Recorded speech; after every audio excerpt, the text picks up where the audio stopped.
வெண்முரசு. மாமலர் 63. வாசிப்பது சந்தீப். 63. இணைமலர். சர்மிஷ்டையை ஹிரண்யபுரியின் அரண்மனை முற்றத்தில் வந்திறங்கி அரச வரவேற்பை பெற்றுக் கொண்டிருந்த போதுதான் தேவயானி முதலில் கண்டாள். ஆனால் கிளம்பும்போதே அவளைப் பற்றி சேடிகள் பேசிக் கொண்டிருப்பது காதில் விழுந்தது. அழகி என்று சூதர்கள் பாடினால் போதுமா? சொல்லிச் சொல்லி அழகாக்க முடியுமா என்றாள் ஒரு முதுமகள். அசுரகுலத்திற்குரிய அழகு அவளுக்கு உண்டு. அசுரர்களின் கண்களுக்கு அவ்வழகு தெரியும் என்றாள் இளம் சேடி. அவளை அசுரனா மணம் புரியப் போகிறான்? பாரத வருஷத்தை முழுதாளும் விருஷபர்வனின் மகள். பிறிதொரு சக்கரவர்த்தியை அல்லவா தேடுவார்கள் என்றாள் முதுமகள். மணிமுடி சூடி அரியணையில் அமர்ந்து வெஞ்சாமரத்தால் வீசப்பட்டால் அழகு இயல்பாகவே கூடிவரும். எந்தச் சேடியைப் பற்றியாவது சூதர்கள் பாடியிருக்கிறார்களா? சேடியரில் அழகு இல்லையா என்ன என்றாள் அடுமனைப் பெண். நம் தேவி அங்கே நுழையட்டும், அழகென்றால் என்னவென்று அவர்களுக்கு தெரியும் என்றாள் ஓர் இளம்பெண். அழகு எங்கும் மதிக்கப்படுவதில்லை, மதிக்கப்படுவதே அழகென்றாகிறது என்றாள் முதுமகள். அவள் மேலும் சொல்வதற்குள் தேவயானி அருகணைவதைக் கண்டு அவர்கள் பேச்சை நிறுத்தினர். தேவயானி அவ்வுரையாடலை ஓரளவு கேட்டிருந்தாள் என்பதை அவர்களும் அறிந்துள்ளார்கள் என அவர்களின் முகங்கள் காட்டின. இளம்காலை ஒளியில் நகர் நுழைகிறோம் தேவி என்றாள் முதுமகள். ஆம், பேரரசர்களுக்குரிய வரவேற்பு ஒருங்கு செய்யப்பட்டிருப்பதாக வண்டியோட்டி சொன்னான் என்றாள் அடுமனைப் பெண். தேவயானி ஒன்றும் சொல்லாமல் அவர்கள் தொடுத்துக் கொண்டிருந்த மலர்களை எடுத்து தானும் தொடுக்கலானாள்.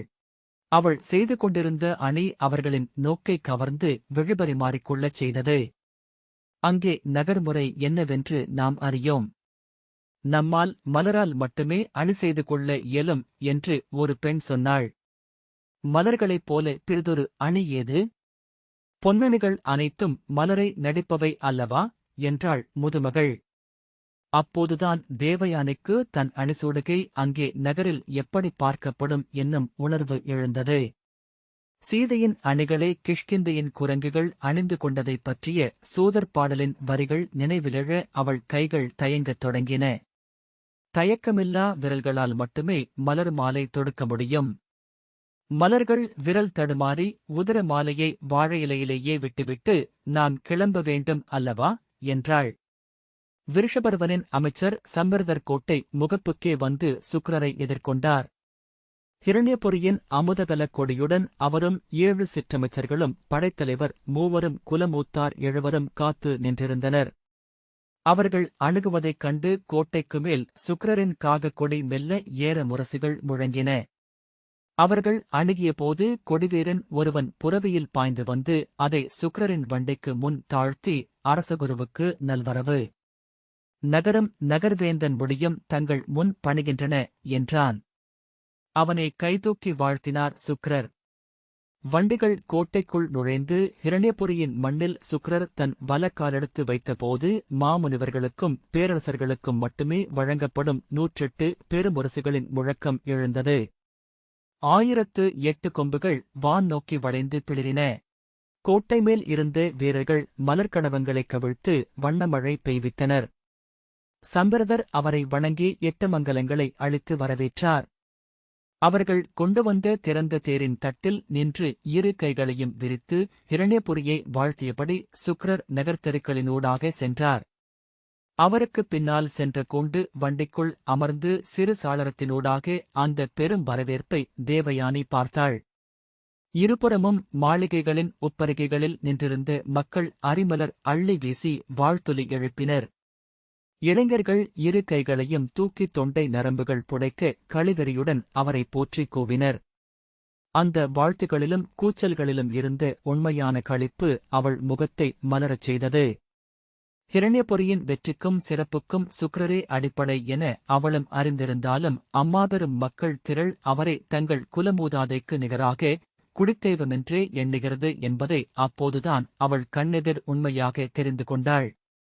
சுக்கிரரின் தேர் மலர்த்திரையை அகற்றிச் சென்று அரண்மனையின் உட்கோட்டைக்குள் நுழைந்தது. அங்கும் மங்கல முரசுகளும் கொம்புகளும் ஒலித்தன. கைகூப்பியபடி சுக்கிரர் தேர்தட்டில் நிற்க அரண்மனை முகமுற்றத்தில் தன் 3 தேவியருடன் அரசனைக் கோலத்தில் காத்து நின்றிருந்த விருஷபர்வன் கைகூப்பியபடி தேரை நோக்கி வந்தான். 2 அமைச்சர்கள் ஓடிவந்து சுக்கிரரின் தேரை அணுகி முகமுனுரைத்து அவரிடம் இறங்கும்படி சொல்ல தேரின் படிகளில் கால் வைத்து அவர் இறங்கினார். அரண்மனை முற்றத்தில் அவர் கால் படுமிடத்தில் ஒரு பொற்தாலத்தை வைத்தனர். வாழ்த்துக் கூவியபடி விருஷபர்வன் முன்னால் வந்து அவரை கைப்பற்றி அதில் நிற்க வைத்தான். அவனும் அரசியரும் மஞ்சள் நீரால் அவர் கால்களை கழுவினர். மலரிட்டு அதை வணங்கினர். விருஷபர்வன் தன் மணிமுடியை கழற்றி அவர் காலடியில் வைத்தான்.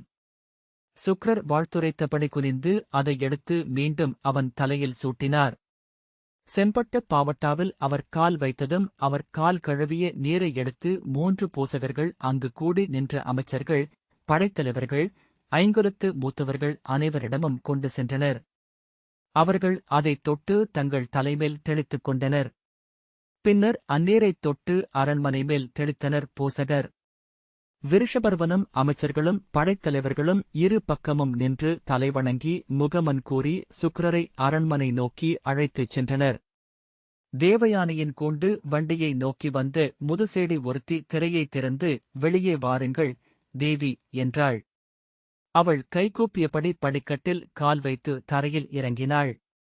விருஷபர்வனின் 3 அரசியரும் அவளை அணுகி கைகூப்பினர். பட்டத்தரசி காஞ்சனை, ஹிரண்யபுரிக்கு நல்வரவு தேவி. தவம் தோய்ந்த உங்கள் கால்பட்டு இம்மண் பொலிவு பெறட்டும். நீங்கள் வாழ்ந்தது இந்நகரென்று புகழ் பெறட்டும் என்றாள். 2வது அரசி சுபகை, சுக்கிரரின் மகள் பேரழகி என்று அறிந்திருந்தேன். காவியங்கள் அழகை சொல்லி முடித்துவிட முடியாது என்று இப்போது தெரிகிறது என்றாள். 3வது அரசி மாதவி சிரித்தபடி, பேரரசிக்குரிய நிமிர்வுடையவள் என்று சொன்னார்கள். நாங்கள் பேரரசியொருத்தியை இப்போதுதான் பார்க்கிறோம் என்றே தோன்றுகிறது என்றாள். தேவயானி முகமன்களுக்கு பழக்கப்பட்டிருக்கவில்லை என்பதால் என்ன சொல்வதென்றறியாமல் சிவந்து விழிநீர்மை கொண்டு புன்னகைத்து, ஆம், என்னை என் தந்தை அவ்வாறு சொல்வதுண்டு என்றாள். காஞ்சனையின் விழிகளில் மெல்லிய திகைப்பும் உடனே ஏளனப் புன்னகையும் வந்தன. அதை மறைத்தபடி திரும்பி தன் பின்னால் நின்றிருந்த இளம்பெண் நிறையிலிருந்து சற்றே முன்வளைந்த சிறிய தோள்களும் மெலிந்த கைகளும் பெரிய விழிகளும் கொண்ட மாநிறமான பெண்ணைத் தொட்டு அழைத்து முன்னால் நிறுத்தி, இவள் என் மகள் சர்மிஷ்டை என்றாள். தேவயானி, ஆம், அறிந்திருக்கிறேன். ஹிரண்யபுரியின் இளவரசி என்றாள். சர்மிஷ்டை மெல்லிய நாணத்துடன் ஒரு கணம் தலை நிமிர்த்தி அவள் கண்களை நோக்கி, உங்களை சந்தித்ததில் பெருமை கொள்கிறேன் தேவி என்று சொன்னாள். அதற்குள் அச்சொற்களின் வெம்மை தாழாது மெழுகுடல் உருகி நெளிவது போல் அசைந்து விழிதிருப்பிக் கொண்டாள். வரும்போது கூட என் சேடியர் உங்களைப் பற்றி சொன்னார்கள் அரசி என்றாள் தேவயானி. சூதர்கள் சொல்லை நான் கேட்பதே இல்லை என்று சர்மிஷ்டை சொல்லி முடித்ததுமே உதடுகளை உள்மடித்து துடைத்தபடி சற்றே பின் நகர்ந்து அன்னையின் விரல்களைப் பற்றிக் கொண்டாள். அவள் முகம் சிவந்து கழுத்திலும் தோளிலும் நரம்புகளின் படபடப்பு தெரிந்தது. முதுசேடி, உள்ளே செல்லலாம் தேவி என்றாள். நன்று என்றபடி தேவயானி தலை நிமிர்ந்து 14 அடுக்கு மாளிகையை பார்த்தாள். தேன்கூடு போலிருக்கிறது என்றாள். உடனே அவ்வாறு வியப்பை வெளிக்காட்டலாகாது என உணர்ந்தவளாக, காவியங்கள் சொல்லும் மகோதயபுரம் குறித்த அணிச்சொல் அது என்றாள். அவள் சொன்னதெல்லாமே பொருத்தமில்லாமல் இருந்தன என்பது அப்பெண்கள் என்ன எதிர்வினை காட்டுவதென்றறியாமல் திகைத்ததிலிருந்து தெரிந்தது.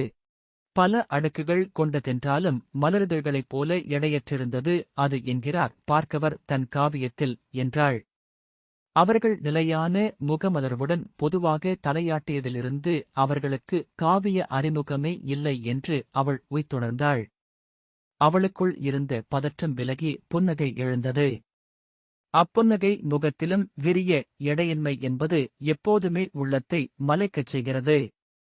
எடையின்மை கொள்பவை தாங்கள் இழந்த எடையை முழுக்க நோக்குவோன் உள்ளத்தில் ஏற்றி வைக்கின்றன என்று பார்க்கவரின் நூலுக்கு உரை சொன்ன சாம்பவர் கூறுகிறார் என்றாள்.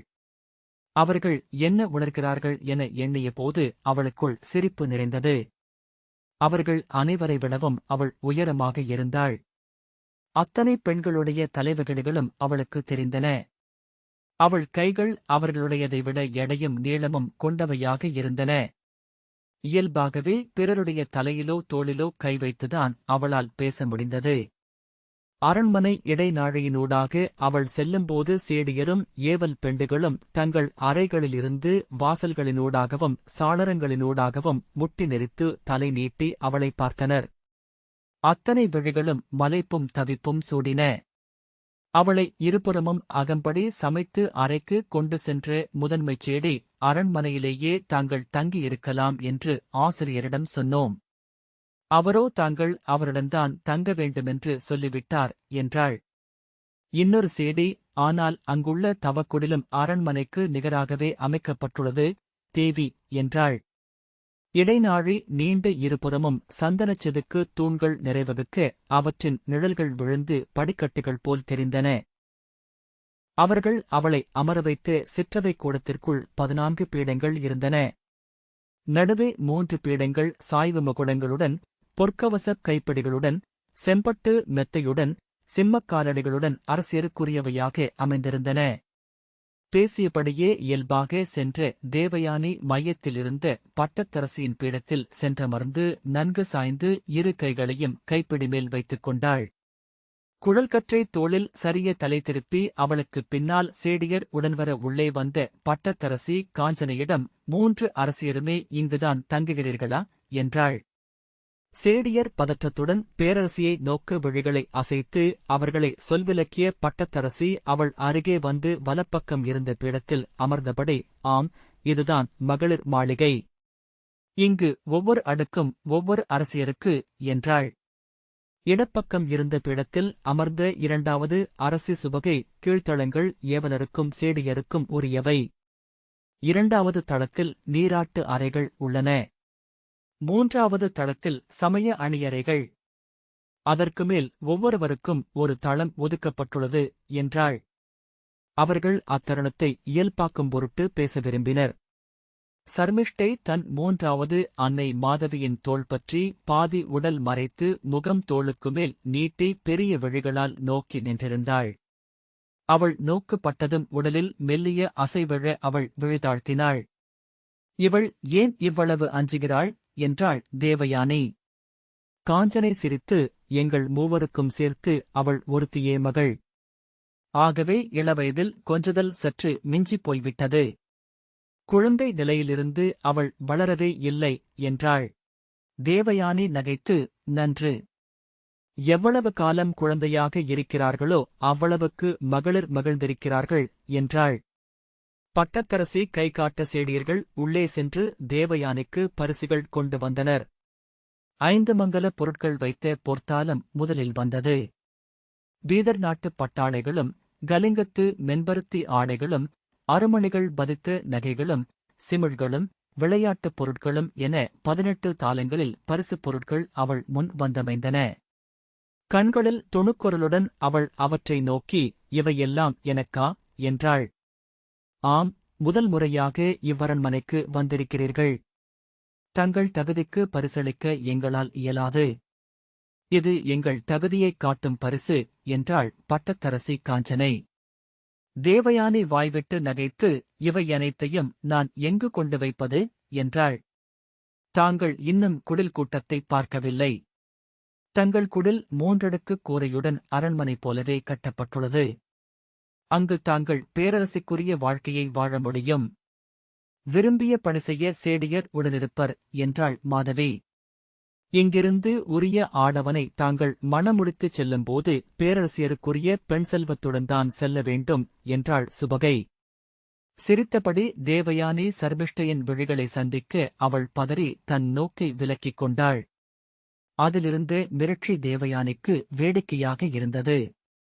அவள் தன்னையே நோக்கிக் கொண்டிருக்கிறாள் என்று உணர்ந்ததுமே தேவயானியின் உடல் மொழி மாறியது. மேலும் தருக்கி தலை நிமிர்ந்து தோள்களை விரித்தபடி ஒவ்வொரு பரிசுப் பொருளாக அருகே கொண்டுவரச் சொல்லி பார்த்தாள். ஒவ்வொன்றின் மேலும் சுட்டு விரலால் தொட்டு அவற்றை ஏற்றுக்கொண்டாள். ஆனால் ஆடைகளையோ அணிகளையோ தன் கையில் எடுத்தோ உடல் மீது சேர்த்தோ நோக்கவில்லை. அவை தனக்கொரு பொருட்டில்லை என்று அவள் முகமும் உடலும் காட்டின. ஆனால் உள்ளத்திற்குள் அவள் பெரும் கிளர்ச்சி அடைந்திருந்தாள். இளமையிலேயே சுக்கிரர் அணிகளும் ஆடைகளும் தனக்கென்றொரு எண்ணமோ கனவோ இல்லாதவர்கள் சூட வேண்டியது என்று அவளுக்கு கற்பித்திருந்தார். வைரத்திற்கு எவரும் வண்ணம் பூசுவதில்லை, குழந்தை. அதன் உள்ளொளியை அவ்வண்ணங்கள் மறைத்துவிடும். மெய்யொளி கொண்டவர்களுக்கு ஆடையும் அணிகளும் திரையேயாகும் என்று சுக்கிரர் சொன்ன சொற்கள் அவளுக்குள் ஆழப்பதிந்திருந்தன. காவியங்களை கற்கையில் அதன் தலைவியர் அணிந்திருக்கும் அணிகளைப் பற்றிய செய்திகளை வெறும் சொல்லணிகள் என்றே அவள் கடந்து செல்வதுண்டு. ஊர்வசி பரிணயம் காவியத்தின் ஆசிரியரான மகாபத்மர் ஊர்வசி அணிந்திருந்த 108 நகைகளின் விரிவான செய்தியை அளித்திருந்தார். ஒவ்வொன்றையும் மலருடனும் தளிருடனும் கொடிச்சுருளுடனும் ஒப்பிட்டு காட்சிப்படுத்தியிருந்தார். அவள் அதை ஒருமுறை வாசித்து கடந்து சென்றாள். மறுநாள் அவையமைவில் சுக்கிரர் அவ்வணிகளைப் பற்றி கேட்கையில் நான் அவற்றை கடந்து சென்றுவிட்டேன். அவை எளியோருக்கான ஆழ்பொருளற்ற காட்சிப்படுத்தல்கள் அல்லவா என்று அவள் சொன்னபோது அவர் பதறி கை நீட்டி, அல்ல அல்ல, பொருளற்ற காட்சிச் செய்திகளை சொல்பவர் காவிய ஆசிரியர் அல்ல, காவியத்தில் தலைவி அணிந்திருக்கும் அனைத்தும் பொருள் கொண்ட அணிகளே. சொல் ஓசையையும் இசைவையும் கொண்டு அழகு பெறுவது போன்றது அணிகளால் மானுட உடல் எழில்கொள்வது. ஆகவேதான் இரண்டையும் அணிகள் என்கிறார்கள் என்றார். அணிகள் என்பவை பிறிதொன்றின் அழகை ஒன்றின்மேல் ஏற்றிக் காட்டுபவை. அவ்வாறு இரண்டை இணைக்கையில் இரண்டுமே பொருள் விரிவு கொண்டு முடிவிலியை தொடுகின்றன. அருவியை அழகியின் சிரிப்பு போல எண்ணும்போது அருவியும் சிரிப்பும் முடிவிலாது அழகு சூடுகின்றன என சுக்கிரர் தொடர்ந்தார். ஊர்வசியின் மூக்கில் ஒளிரும் மூக்குத்தி பொருளற்ற அணி அல்ல, அவள் முகமும் அகமும் கொண்ட இனிமை அனைத்தும் அவ்வணி என மையம் கொண்டுள்ளது.